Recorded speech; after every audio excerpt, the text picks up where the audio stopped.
Hi guys, back again to finish up Their Eyes Are Watching God. This week our focus is on chapter 19. At the end of chapter 18, you see that Janie and TK narrowly escaped the destruction that was the hurricane. They're still not out of the woods yet. Her last name is Woods, in case you forgot. That was a pun. We're just going to start with chapter 19 and try and finish out this week. I will post your assignment with this chapter on Google Classroom as soon as I upload this video. And then you can listen to the video, read the chapter, and then complete the assignment. All right? All right. Chapter 19. And then again, him with the square toes had gone back to his house. He stood once more and again in his high flat house without sides to it and without a roof, with his soulless sword standing upright in his hands. His pale white horse had galloped over waters and thundered over land. The time of dying was over. It was the time to bury the dead. Janie, us been in this dirty, slouchy place 2 days now, and that's too much. Us got to get out of this house and out of this man's town. I never did like round here. Maybe we could go back up the state if you want to go. I didn't say that, but if that is what Nah, I ain't said nothing of the kind. I was trying not to keep you out of your comfortable no longer, and you wanted to stay. If I'm in your way, will you listen at this woman? Me about to bust my britches trying to stay with her, and she here, she ought to be shot with tacks. All right then, you name something and we'll do it. We can give it a poor man's trial anyhow. I done got rested up and the bed bugs done got too bold around here. I didn't notice when my rest was broke. I'm going out and look around to see what we can do. I'll give anything a common trial. You better stay inside the house and get some rest. Tain't nothing to find out there nohow. But I wants to look and see, Janie. Maybe it's some kind of work for me to help do. What they want to help you, what they want you to help do. You ain't got nothing like it. That's grabbing all the men folks they can get their hands on and making them help bury the dead. They claims they after the unemployed, but they ain't being too particular about whether you's employed or not. You stay in this house. The Red Cross is doing all that can be done otherwise for the sick and the afflicted. I got money on me, Janie. They can't bother me. Anyhow, I wants to go see how things is, sure enough. I wants to see if I can hear anything about the boys from the Glades. Maybe they all come through all right. Maybe not. TK went out and wandered around, saw the hand of horror on everything. Houses without roofs and roofs without houses, steel and stone, all crushed and crumbled like wood. The mother of malice had trifled with men. While TK was standing and looking, he saw 2 men coming towards him with rifles on their shoulders. 2 white men. So he thought about what Janie had told him and flexed his knees to run. But in a moment, he saw that wouldn't do him any good. They had already seen him, and they were too close to miss him if they shot. Maybe they would pass on by. Maybe when they saw he had money, they would realize he was not a tramp. Hello there, Jim, the tallest one called out. We've been looking for you. My name ain't no Jim, T-Cake said watchfully. What you been looking for me for? I ain't done nothing. That's what we want you for, not doing nothing. Come on, let's go bury us some of these dead folks. They ain't getting buried fast enough. TK hung back defensively. What I got to do with that? I'm a working man with money in my pocket, just blowed out of the Glades by the storm. The short man made a quick move with his rifle. Get on down the road there, son. Don't look out, somebody'll be burying you. Go on in front of me, sir. TK found that he was part of a small army that had been pressed into service to clear the wreckage in public spaces and bury the dead. Bodies had to be searched out, carried to certain gathering places and buried. Corpses were not just found in wrecked houses. They were under houses. tangled in shrubbery, floating in water, hanging in trees, drifting under wreckage. Trucks lined with drag kept rolling in from the glades and the other outer line parts, each with its load of 25 bodies. Some bodies fully dressed, some naked, and some in all degrees of dishevelment. Some bodies with calm faces and satisfied hands. Some dead with fighting faces and eyes flung wide open in wonder. Death had found them watching, trying to see beyond seeing. Miserable, sullen men, black and white, under guard, had to keep on searching for bodies and digging graves. A huge ditch was dug across the white cemetery, and a big ditch was opened across the black graveyard.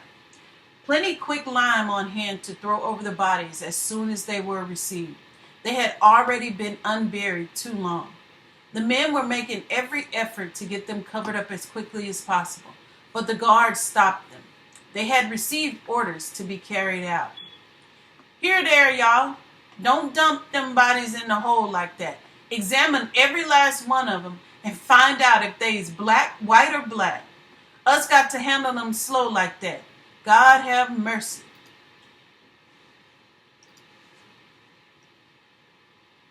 In the condition they's in, got to examine them. What difference do it make about the color? They all needs burying in a hurry. Got orders from headquarters. They making coffins for all the white folks. Tain't nothing but cheap pine, but that's better than nothing. Don't dump no white folks in the hole just so. What to do about the colored folks? Got boxes for them too? Nope. They can't find enough of them to go around. Just sprinkle plenty quick lime over them and cover them up. Shucks. Nobody can't tell nothing but some of these bodies. The shape they's in. Can't tell whether they's white or black. The guards had a long conference over that. After a while, they came back and told the men, look at the hair, when you can't tell no other way. And don't let me catch none of y'all dumping white folks, and don't be wasting no boxes on colored folks. They's hard to get a hold of right now. They is mighty particular about how these dead folks goes to judgment, T-Cake observed to the man working next to him. Look like they think God don't know nothing about the Jim Crow law. T-Cake had been working several hours when he thought of Janie worrying about him made him desperate. So when a truck drove up to be unloaded, he bolted and ran. He was ordered to halt on pain of being shot at, but he kept right on and got away. He found Janie sad and crying, just as he had thought. They calmed each other about his absence. Then T-Cake brought up another matter. Janie, us got to get out of this house and out of this man's town. I don't mean to work like that no more. No, T-Cake, let's stay right in here until it's all over. If they can't see you, they can't bother you. Oh, no. Supposing they come around searching. Let's get out of here tonight. Where else going, T-Cake? The quickest place is the glades. Let's make it back down there. This town is full of trouble and compellment. But T-Cake, the hurricane was down in the glades too. It'll be dead folks to bury down there too. Yeah, I know, Janie, but it could never be like it is here. In the first place, they bringing bodies out of there all day, so it can't be but so many more to find. And then again, it never was as many there as it was here. And then too, Janie, the white folks down here don't know us. It's bad being strange N-words with white folks. Everybody is against you. That sure is the truth. The ones the white man know is nice colored folks. The ones he don't know is bad Negroes. Janie said this and laughed, and T-Cake laughed with her. Janie, I done watched it time and time again. Each and every white man think he know all the good darkies already. He don't need to know no more. So far as he concerned, all them he don't know ought to be tried and sentenced to 6 months behind the United States Privy House at Hard Smelling. How come the United States Privy House, TK? Well, you know how old Sam always do have the biggest and the best of everything. So the white man figured that anything less than Uncle Sam's consolidated water closet would be too easy. So I means to go where the white folks know me and feels like a motherless child. I feels like a motherless child around here. They got things together and stole out of the house and away. The next morning, they were back on the muck. They worked hard all day fixing up a house to live in so that TK could go out looking for something to do the next day. He got out soon next morning, more out of curiosity than eagerness to work. Stayed off all day. That night he came in beaming out with light. Who you reckon I see, Janie? Bet you can't guess. I'll bet you a fat man you seen top to bottom. Yeah, I seen him, and Stew Beef, and Dockery, and Lias, and Kudame, and Bootney. Guess who else? Lord knows. Is it Sterritt? Nah, he got caught in a rush. Lias helped bury him in Palm Beach. Guess who else? Oh, go on, tell me, TK. I don't know. It can't be Motorboat. That's just who it is. Old Motor. The son of a gun laid up in that house and slept, and the lake come moved the house way off somewhere, and Motor didn't know nothing about it till the storm was about over. Nah, yeah, man. We nearly killed our food selves running away from danger, and him lay up there and sleep and float on off. Well, you do know they say luck is a fortune. That's right, too. Look, I got a job of work, help clearing up things in general, and then they going to build that dike, sure enough. That ground got to be cleared off, too. Plenty work. They needs more men even. So TK made 3 hearty weeks. He bought another rifle and pistol, and he and Janie bucked at each other as to who was the best shot, with Janie ranking him always with the rifle. She could knock the head off a chicken hawk sitting up a pine tree. TK was a little jealous, but proud of his pupil. About the middle of the 4th week, TK came home early one afternoon, complaining of his sick headache that made him lie down for a while. He woke up hungry. Janie had his supper ready, but by the time he walked from the bedroom to the table, he said he didn't believe he wanted a thing. Thought you told me you was hungry, Janie wailed. I thought so too, TK said very quietly and dropped his head in his hands. But I done baked you a pan of beans. I knows they good and all right, but I don't choose nothing now. I thank you, Janie. He went back to bed. Way in the midnight, he woke Janie up in his nightmarish struggle with an enemy that was at his throat. Janie struck a light and quieted him. What's the matter, honey? She soothed and soothed. You got to tell me so I can feel with you. Let me bear the pain along with you, baby. Where hurt you, sugar? Something got after me in my sleep, Janie. He all but cried. Tried to choke me to death. Hadn't been for you, I'd be dead. You sure was straining with it. But you's all right, honey. I'm here. He went on back to sleep, but there was no getting around it. He was sick in the morning. He tried to make it, but Janie wouldn't hear of his going out at all. If I can just make out the week, TK said. Folks was making weeks before you was born, and they're going to be making them after you's gone. Lay back down, TK. I'm going to get the doctor to come see about you. Oh, ain't that bad, Janie? Look at here. I can walk over there the place. But you's too sick to play with. Plenty fever around here since the storm. Give me a drink of water before you leave then. Janie dipped up a glass of water and brought it to the bed. TK took it and filled his mouth, then gagged horribly, disgorged that which was in his mouth, and threw the glass upon the floor. Janie was frantic with alarm. What make you act like that with your drinking water, TK? You asked me to give it to you. That water is something wrong with it. It nearly choked me to death. I told you something jumped on me here last night and choked me. You come making out I was dreaming. Maybe it was a witch riding you, honey. I'll see can I find some mustard seed whilst I'm out. But I'm sure to fetch the doctor when I'm come. TK didn't say anything against it, and Janie herself hurried off. This sickness to her was worse than the storm. As soon as she was well out of sight, TK got up and dumped the water bucket and washed it clean. Then he struggled to the irrigation pump and filled it again. He was not accusing Janie of malice and design. He was accusing her of carelessness. She ought to realize that water buckets needed washing like everything else. He'd tell her about it good and proper when she got back. What was she thinking about nohow? He found himself very angry about it. He eased the bucket on the table and sat down to rest before taking a drink. Finally, he dipped up a drink. It was so good and cool. Come to think about it, he hadn't had a drink since yesterday. That was what he needed to give him an appetite for his beans. He found himself wanting it very much, so he threw back his head as he rushed the glass to his lips. But the demon was there before him, strangling, killing him quickly. It was a great leap to expel the water from his mouth. He sprawled on the bed again and lay there shivering until Janie and the doctor arrived. The white doctor who had been around so long that he was part of the muck, who told the workmen stories with brawny, sweaty words in them. He came into the house quickly, hat sitting on the left corner of his head.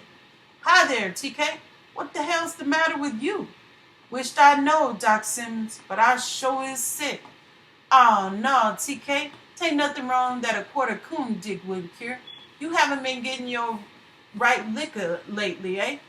He slapped TK lustily across his back, and TK tried to smile as he was expected to do, but it was hard. The doctor opened up his bag and went to work. "You do look a little peaked, TK. You got a temperature and your pulse is kind of off. What you been doing here lately?" "Nothing except working and gaming a little, doctor. But look like water done turned against me." "Water? How do you mean?" "Can't keep it on my stomach at all." "What else?" Janie came around the bed full of concern. "Doctor, TK ain't telling you everything like he oughta. We was caught in that hurricane out here, and TK overstrained himself swimming such a long time and holding me up too, and walking all them miles in the storm. And then before he could get his rest, he had to come get me out of the water again and fighting with that big old dog and the dog biting him in the face and everything. I've been expecting him to be sick before now." "Dog bit him, did you say?" "'Twasn't nothing much, doctor. It was all healed over in 2-3 days, TK said impatiently. "That been over a month ago, nohow. This ain't something new, doctor. I figures the water is yet bad. It's bound to be. Too many dead folks been in it for it to be good to drink for a long time. That's the way I figures it anyhow." "All right, TK. I'll send you some medicine and tell Janie how to take care of you. Anyhow, I want you in bed by yourself until you hear from me. Just you keep Janie out of your bed for a while, here? Come on out to the car with me, Janie. I want to send TK some pills right away." Outside, he fumbled in his bag and gave Janie a tiny bottle with a few pellets inside. "Give him one of these every hour to keep him quiet, Janie, and stay out of his way when he gets in one of his fits of gagging and choking." "How you know he's having them, doctor?" "That's just what I come out here to tell you. Janie, I'm pretty sure that was a mad dog bit your husband. It's too late to get hold of the dog's head, but the symptoms is all there. It's mighty bad that it's gone on so long. Some shots right after it happened would have fixed him right up." "You mean he's liable to die, doctor?" "Sure is. But the worst thing is, he's liable to suffer something awful before he goes. Doctor, I loves him fit to kill. Tell me anything to do and I'll do it. But the only thing you can do, Janie, is to put him in the county hospital where they can tie him down and look after him." "But he don't like no hospital at all. He'd think I was tired of doing for him, when God knows I ain't. I can't stand the idea of us trying TK like he was a mad dog. It almost amounts to that, Janie. He's gotten almost no chance to pull through, and he's liable to bite somebody else, especially you, and then you'll be in the same fix he's in. It's mighty bad. Can't nothing be done for his case, doctor? Us got plenty of money in the bank in Orlando, doctor. See, can't you do something special to save him? Anything it costs, doctor. I don't care, but please, doctor. Do what I can. I'll phone into Palm Beach right away for the serum, which he should have had 3 weeks ago. I'll do all I can to save him, Jamie, but it looks too late. People in his condition can't swallow water, you know, and in other ways, it's terrible." Janie fooled around outside a while to try and think it wasn't so. If she didn't see the sickness in his face, she could imagine it really wasn't really happening. Well, she thought, that big old dog with the hatred in his eyes had killed her after all. She wished she had slipped off that cowtail and drowned then and there and been done. But to kill her through tea cake was too much to bear. Tea cake, the son of the evening sun, had to die for loving her. She looked hard at the sky for a long time. Somewhere up there beyond blue's ether's bosom sat he. Was he noticing what was going on around here? He must be, because he knew everything. Did he mean to do this thing to tea cake and her? It wasn't anything she could fight. She could only ache and wait. Maybe it was some big tease, and when he saw it had gone far enough, he'd give her a sign. She looked hard for something up there to move for a sign. A star in the daytime, maybe, or the sun to shout, or even a mutter of thunder. Her arms went up in a deep, desperate supplication for a minute. It wasn't exactly pleading. It was asking questions. The sky stayed hard, looking and quiet, so she went inside the house. God would do less than he had in his heart. Tea Cake was lying with his eyes closed, and Janie hoped he was asleep. He wasn't. A great fear had took hold of him. What was the thing that set his brains afire and grabbed at his throat with iron fingers? Where did it come from, and why did it hang around him? He hoped it would stop before Janie noticed anything. He wanted to try to drink water again, but he didn't want her to see him fail. As soon as she got out of the kitchen, he meant to go to the bucket and drink right quick before anything had time to stop him. No need to worry Janie until he couldn't help it. He heard her cleaning out the stove and saw her go out back to empty ashes. He leaped at the bucket at once. But this time, the sight of the water was enough. He was on the kitchen floor in great agony when she returned. She petted him, soothed him, and got him back to bed. She made up her mind to go see about that medicine from Palm Beach. Maybe she could find somebody to drive over there for it. Feel better now, tea cake, baby child? Uh-huh, a little. Well, believe I'll rake up the front yard. The men's is got cane chewing and peanut holes all over the place. Don't want the doctor to come back here and find it still the same. Don't take too long, Janie. Don't like to be by myself when I'm sick. She ran down the road just as fast as she could. Halfway to town, she met Sop the Bottom and Dockery coming towards her. Hello, Janie. How's tea cake? Pretty bad off. I'm going to see about medicine for him right now. Doctor told somebody he was sick, so it's come to see. Thought something he'd never come to work. Y'all set with him until I get back. He need the company right long in here. She fanned on down the road to town and found Dr. Simmons. Yes, he had an answer. They didn't have any serum, but they had wired Miami to send it. She needn't worry. It would be there early the next morning, if not before. People didn't fool around in a case like that. No, it wouldn't do for her to hire no car to go after it. Just go home and wait. That was all. When she reached home, the visitors rose to go. When they were alone, TK wanted to put his head in Janie's lap and tell her how he felt and let her mama him in her sweet way. But something Sop had told him made his tongue lie cold and heavy, like a dead lizard between his jaws. Miss Turner's brother was back on the mud, and now he had mysterious sickness. People didn't just take sick like this for nothing. Janie, what is that Turner woman's brother doing back here on the muck? I don't know, TK. Didn't even know he was back. According to my notion, you did. What you slip off from me for just now? TK, I don't like you asking me no such question. That shows how sick you is showing up. You was jealous without me giving you cause. Well, what did you slip off from the house without telling me you was going? You ain't never done that before. That was 'cause I was trying not to let you worry about your condition. The doctor sent after some more medicine, and I went to see if it come. TK began to cry, and Janie hovered him in her arms like a child. She sat on the side of the bed and sort of rocked him back to peace. TK, ain't no use in you being jealous of me. In the first place, I couldn't love nobody but you. And in the second place, I just an old woman that don't nobody want but you. No, you ain't neither. You only sound old when you tell folks how you was born. But with the eye, you's young enough to suit most any man. That ain't no lie. I knows plenty more men would take you and work hard for the privilege. I done heard 'em talk.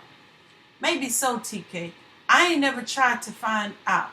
I just know that God snatched me out of the fire through you, and I loves you and feel glad. Thank you, ma'am. But don't say you's old. You's a little girl, baby, all the time. God made you so you spent your old age first with somebody else and saved up your young girl days to spend with me. I feel that way too, TK. And I thank you for saying it. Tain't no trouble to say what's already so. You's a pretty woman outside of being nice. Oh, TK, you is too. Every time I see a patch of roses or something oversporting themselves, making out they pretty, I tell them, I want to see my Janie sometime. I want you to see my Janie sometime. You must let the flowers see you sometimes. Here, Janie? You keep that up, TK. I'll believe you after a while, Janie said archly and fixed him back in bed. It was then she felt the pistol under the pillow. It gave her a quick, ugly throb, but she didn't ask him about it since he didn't say. Never had TK slept with a pistol under his head before. Never mind about all that cleaning around the front yard, he told her as she straightened him up from fixing the bed. You stay where I can see you. All right, TK, just as you say. And if Miss Turner's lap-legged brother come prowling by here, you can tell him I got him stopped with four-wheel brakes. Ain't no need of him standing around watching the job. I won't be telling him nothing because I don't expect to see him. T-Cake had 2 bad attacks that night. Janie saw a changing look coming in his face. T-Cake was gone. Something else was looking out of his face. She made up her mind to be off after the doctor with the first glow of day. So she was up and dressed when T-Cake awoke from the fitful sleep that had come to him just before day. He almost snarled when he saw her dressed to go. Where are you going, Janie? After the doctor, TK. You's too sick to be in this house without the doctor. Maybe we ought to get you to the hospital. I ain't going to no hospital nowhere. Put that in your pipe and smoke it. Guess you tired of waiting on me and doing for me. That ain't the way I've been with you. I never is been able to do enough for you. TK, you's sick. You's taking everything in the way I don't mean it. I could never be tired of waiting on you. I'm just scared you's too sick for me to handle. I want you to get well, honey, that's all. He gave her a look full of blank ferocity and gurgled in his throat. She saw him sitting up in the bed and moving about so that he could watch her every move. And she was beginning to feel fear of this strange thing in T-Cake's body. So when he went out to the outhouse, she rushed to see if the pistol was loaded. It was a 6-shooter, and 3 of the chambers were full. She started to unload it, but she feared it might break it and find out she knew. That might urge his disordered mind to action. If that medicine would only come. She whirled the cylinder so that if he even did draw the gun on her, it would snap 3 times before it would fire. She would at least have warning. She could either run or try to take it away before it was too late. Anyway, TK wouldn't hurt her. He was jealous and wanted to scare her. She'd just be in the kitchen as usual and never let on. They'd laugh over it when he got well. She found the box of cartridges, however, and emptied it. Just as well to take the rifle from back of the head of the bed. She broke it and put the shell in her apron pockets and put it in the corner of the kitchen, almost behind the stove where it was hard to see. She could outrun his knife if it came to that. Of course, she was too fussy, but it did no harm to play safe. She ought not to let poor TK do something that would run him crazy when he found out what he had done. She saw him coming from the outhouse with a queer loping gait, swinging his head from side to side, and his jaws clenched a funny way. This was too awful. Where was Dr. Simmons with that medicine? She was glad she was here to look after him. Folks would do such mean things to her TK if they saw him in such a fix. Treat TK like he was some dog, mad dog, when nobody in the world had more kindness about them. All he needed was for the doctor to come on with that medicine. He came back into the house without speaking. In fact, he did not seem to notice that she was there and fell heavily into the bed and slept. Janie was standing by the stove washing up the dishes when he spoke to her in a queer, cold voice. Janie, how come you can't sleep in the same bed with me no more? The doctor told you to sleep by yourself, TK. Don't you remember him telling you that yesterday? How come you'd rather sleep on the pallet than to sleep in the bed with me? Janie saw then that he had the gun in his hand that was hanging to his side. Answer me when I speak. TK, honey, go lie down. I'll be too glad to be in there with you the minute the doctor says so. Go lay back down. He'll be here with some new medicine right away. Janie, I done went through everything to be good to you, and it hurt me to my heart to be ill-treated like I is. The gun came up unsteadily but quickly, and leveled at Janie's breast. She noted that even in his delirium, he took good aim. Maybe he would point to scare her, that was all. The pistol snapped once. Instinctively, Janie's hand flew behind her on the rifle and brought it around. Most likely this would scare him off. If only the doctor would come. If anybody at all would come. She broke the rifle deftly and shoved in the shells as the second click told her that TK's suffering brain was urging him on to kill. TK, put down that gun and go back to bed, Janie yelled at him as the gun wavered weakly in his hands. He steadied himself against the jamb of the door, and Janie thought to run into him and grab his arm. But she saw the quick motion of taking aim and heard the click, saw the ferocious look in his eyes, and went mad with fear as she had done in the water that time. She threw up the barrel of the rifle and frenzied hope and fear. Hope that he'd set it and run. Desperate fear for her life.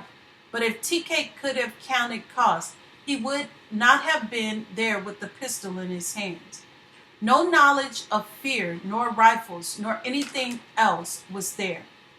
He paid no more attention to that, no more attention to the pointing gun than if it were Janie's dog finger. She saw him stiffen himself all over as he leveled and took aim. The fiend in him must kill, and Janie was the only living thing he saw.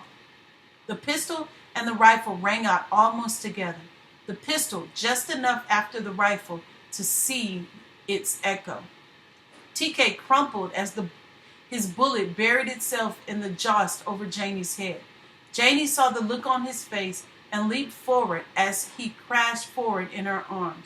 She was trying to hover him as he closed his teeth in the flesh of her forearm. They came down heavily like that. Janie struggled to a sitting position and pried the dead TK's teeth from her arm. It was the meanest moment of eternity. A minute before she was just a scared human being fighting for its life. Now she was her sacrificing self with TK's head in her lap. She had wanted him to live so much, and he was dead. No hour is ever eternity, but it has its right to weep.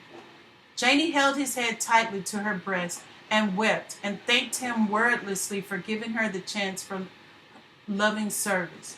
She had to hug him tight, for soon he would be gone, and she had to tell him for the last time. Then the grief of outer darkness descended. So that same day of Janie's great sorrow, she was in jail.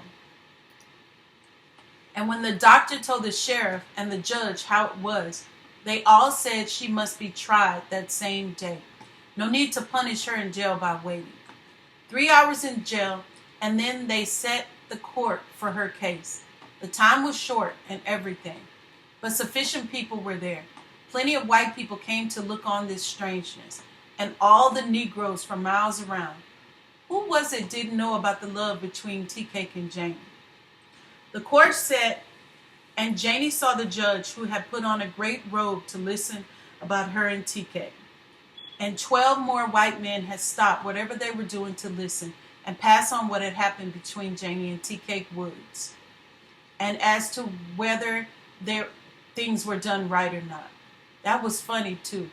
12 strange men who didn't know a thing about people like TK and her were going to sit on the thing. 8 or 10 white women had come to look at her too. They wore good clothes. And had the pinky color that comes of good food. They were nobody's poor white folks. What need had they to leave their richness to come look on Janie in her overalls? But they didn't seem too mad, Janie thought. It would be nice if she could make them know how it was instead of those men folks. Oh, and she hoped that undertaker was fixing TK up fine. They ought to let her go see about it. Yes, and there was Mr. Prescott that she knew right well, and he was going to tell the 12 men to kill her for shooting TK. And a strange man from Palm Beach who was going to ask them not to kill her, and none of them knew. Then she saw all of the colored people standing up in the back of the courtroom, packed tight like a case of celery, only much darker than that. They were all against her, she could see. So many were there against her that a light slap from each one of them would have beat her to death. She felt them pelting her with dirty thoughts. They were there with their tongues cocked and loaded, and the only real weapon left to weak folks. The only killing tool they are allowed to use in the presence of white folks. So it was all ready after a while, and they wanted people to talk so that they could know what was right to do about Janie Woods, the relic of TK's Janie. The white part of the room got calmer, the more serious it got. But a tongue storm struck the Negroes like wind among palm trees. They talked all of a sudden and all together like a choir, and the top parts of their bodies moved on in rhythm of it. They sent word by the bailiff to Mr. Prescott. They wanted to testify in the case. TK was a good boy. He had been good to that woman. No Negro woman ain't never been treated no better. No, sir. He worked like a dog for her and nearly killed himself saving her in the storm. Then as soon as he got a little fever from the water, she had took up with another man. Sent for him to come from there from way off. Hanging was too good. All they wanted was a chance to testify. The bailiff went up, and the sheriff and the judge and the police chief and the lawyers all came together to listen for a few minutes. Then they parted again, and the sheriff took the stand and told how Janie had come to his house with the doctor, and he had found things when he drove out to her. Then they called Dr. Simmons, and he told about TK's sickness and how dangerous it was to Janie and the whole town, and how he was scared for her and thought to have TK locked up in jail, but seeing Janie's care, he neglected to do it. And how he found Janie all bit in the arm, sitting on the floor and petting TK's head when he got there, and the pistol right by his hand on the floor. Then he stepped down. Any further evidence to present, Mr. Prescott? The judge asked. No, Your Honor. The state rests.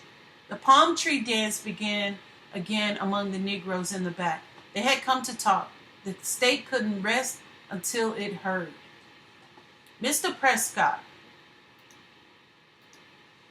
I got something to say, Sop the Bottom spoke out anonymously from the anonymous herd. The courtroom swung around on itself to look. If you know what's good for you, you better shut your mouth up until somebody calls you, Mr. Prescott told him coldly. Yes, sir, Mr. Prescott. We are handling this case. Another word out of any of you Negroes back there, and I'll bind you over to the big court. Yes, sir. The white women made a little applause, and Mr. Prescott glared at the back of the house and stepped down. Then the strange white man that was going to talk for her got up there. He whispered a little with the clerk and then called on Janie to take the stand and talk. After a few little questions, he told her to tell just how it happened and to speak the truth, the whole truth, and nothing but the truth. So help her God. They all leaned over to listen while she talked. First thing she had to remember was she was not at home. She was in the courthouse fighting something, and it wasn't death. It was worse than that. It was lying thoughts. She had to go way back to let them know how she and Tea Cake had been with one another, so they could see she could never shoot Tea Cake out of malice. She tried to make them see how terrible it was that things were fixed so that Tea Cake couldn't come back to himself until he had got rid of that mad dog that was in him, and he couldn't get rid of that dog and live. He had to die to get rid of that dog, but she hadn't wanted to kill him. A man is up against a hard game when he must die to beat it. She made them see how she could never want to be rid of him. She didn't plead to anybody. She just sat there and told, and when she was through, she hushed.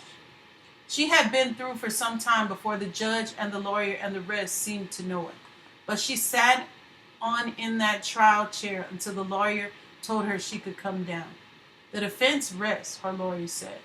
Then he and Prescott whispered together, and both of them talked to the judge in the secret up high where he sat. Then they both sat down. Gentlemen of the jury, it is for you to decide whether the defendant has committed a cold-blooded murder or whether she is a poor broken creature, a devoted wife trapped by unfortunate circumstances, who really in firing a rifle bullet into his heart of her late husband did a great act of mercy. If you find her a wanton killer, you must bring in a verdict of first-degree murder. If the evidence does not justify that, then you must set her free. There is no middle course. The jury filed out and the courtroom began to drone with the talk. A few people got up and moved about, and Janie sat like a lump and waited. It was not death she feared. It was misunderstanding. If they made a verdict that she didn't want Tea Cake and wanted him dead, then that was a real sin and a shame. It was worse than murder. Then the jury was back again. Out 5 minutes by the courthouse clock. We find the death of Virgil Woods to be entirely accidental and justifiable, and that no blame should rest upon the defendant, Janie Woods. So she was free, and the judge and everybody up there smiled with her and shook her hand. And the white women cried and stood around her like a protecting wall, and the Negroes, with heads hung down, shuffled out and away. The sun was almost down, and Janie had seen the sun rise on her troubled love, and then she had shot Tea Cake and had been in jail and had been tried for life, and now she was free. Nothing to do with the little that was left of the day, but to visit the kind white folks who had realized her feelings and thank them. So the sun went down. She took a room at the boarding house for the night and heard the men talking around the front. You know them white folks wasn't going to do nothing to no woman like her that looked like her. She didn't kill no white man, did she? Well, as long as she don't shoot no white man, she could just kill as many Negroes as she pleased. Yeah, the Negro women can kill of all the men's they wants to, but you bet not kill one of them. The white folks will sure hang you if you do. Well, you know what they say. A white man and a Negro woman is the freest thing on earth. They do as they please. Janie buried Tea Cake in Palm Beach. She knew he loved the Glades, but it was too low for him to lie with water maybe washing over him with every heavy rain. Anyway, the Glades and its waters had killed him. She wanted him out of the way of storm, so she had built a strong vault built in the cemetery at West Palm Beach. Janie had wired to Orlando for money to put him away. Tea Cake was the son of Evening Sun, and nothing was too good. The undertaker did a handsome job, and Tea Cake slept royally on his white silken couch among the roses she had bought. He looked almost ready to grin. Janie bought him a brand new guitar and put it in his hands. He would be thinking of new songs to play to her when she got there. Sop and his friends had tried to hurt her, but she knew it was because they loved Tea Cake and didn't understand. So she sent Sop word and to all the others through him. So the day of the funeral, they came with shame and apology in their faces. They wanted her quick forgetfulness, so they filled up and overflowed the 10 sedans that Janie had hired and added others to the line. Then the band played, and Tea Cake rode like a pharaoh to his tomb. No expensive veils and robes for Janie this time. She went on in her overalls. She was too busy feeling grief to dress like grief. And that is the end of chapter 19, by far our longest chapter. That chapter is really, I think, a fitting way to end their relationship. They started with this sort of flirting and fanciful talking in the store and playing checkers. And then they end in sort of this very tragic way with him with his head laying in her lap and her crying. I think I want you to think about go back to Janie as a little girl and her just wanting love, just out in the yard, just looking at the bees and the trees and pollen, and going her whole life searching for love, and then only to find that love, and then to have that love be taken out by her own hands, and the sadness that ensued as a result of that. Hurston deals with a lot of different dynamics in that one chapter. There's everything there. There is this struggle between men and women. There's this struggle between white men and black men. There's this struggle between white women and black women. And then there's this struggle between black men and and black women. There's this struggle between the poor and the rich. There's this power struggle between relationships. There's lots of foreshadowing in chapter 19.